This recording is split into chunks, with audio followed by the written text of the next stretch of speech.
G'day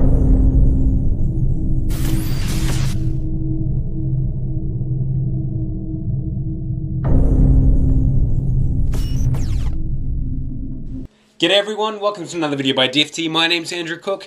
We're doing the ODST top plate torso thingy. I don't know, it's in the title. Part 6 of the How to Make an ODST tutorial web series. So of course you can see the top part plate there on the body already pre-done. So we're going to go ahead and make it now. If you've been following in order, you'll be up to this stage here where you've got everything else done, but we now need to put it on. So go to my Facebook fan page, you can find the blueprints as shown here. Now, depending on your size, depending on your own body build, all the sizes between my design to someone else's to yours will be different. So you're just going to have to take it and make it work. I mean, the principle, the process that I'm going to teach you here is basic. You just got to apply it to your own sizes. So of course we start off by using the blueprints to draw the scale upon paper, put it on your body. If it fits, cool, we'll go ahead and transfer it onto the foam just by tracing it. Very simple, very easy. Nothing difficult. Of course, you'll have done this process 100 times over if you've been building the prior ODST parts throughout the tutorials.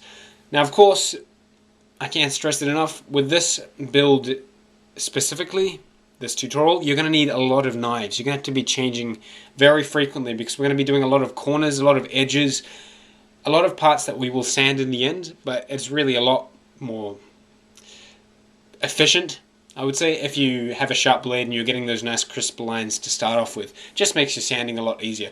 So definitely with this center part here that we're doing, this is going to be the focus, the epitome of your costume, really.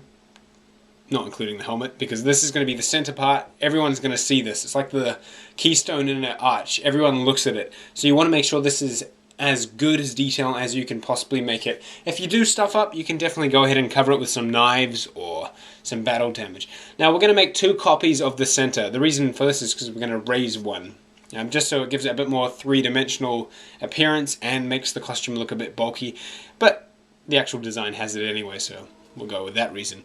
Once you've got the 2, we're going to heat up all the pieces of foam, just enough to kind of bend it 3 ways. Going to give it a bit of an arc, just so it's not stationary or just completely horizontally flat.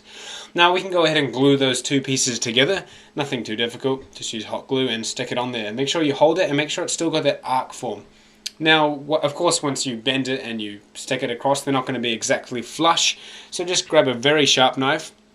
Can't stress it enough. Get a sharp knife and go ahead and trim those edges just to make sure it looks nice. Of course, you can go sand it in the end, but we just want to get it flush and make it look cool. Now, this next step is the trickiest part. So watch what I'm doing here. I'm kind of giving little indents around the sides. Now you can look at my blueprint so you can see where those are. Look at some reference pictures because you want to get this kind of square borderline thing going around. I mean, you can see it on the video there, so try to imitate that. Using a very sharp knife, again, can't stress enough, a very sharp knife, without cutting yourself, go ahead and trim those edges on like a 45-degree angle. Now we're not cutting all the way through. We're just going to give like a little lip at the bottom, which is still on a 90-degree angle, just so we can glue the wings onto the side. If we cut it all in a diagonal, the wings wouldn't sit properly. Hope that made sense, but you'll see what I mean in a minute. So you're going to have to just mimic what I'm doing here. I really can't explain it. Visuals show a lot more than words can say, but just kind of get exactly what I'm doing there.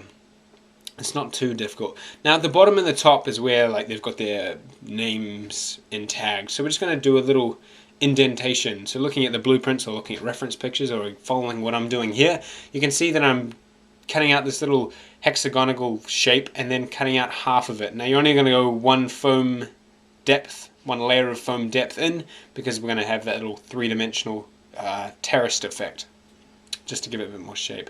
Now yeah, my camera stopped filming, don't know why, but what you're going to do is now just sand down those edges, make sure they're smooth, and then just glue the wings on the side.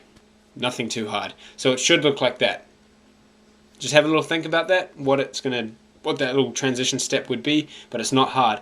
Now once you've glued it on, we're just going to grab like a little bit of extra bit of foam, and we're going to chuck them on the back, just so it gives it a bit more of a raised effect from the back piece of our torso to the underside of the plate.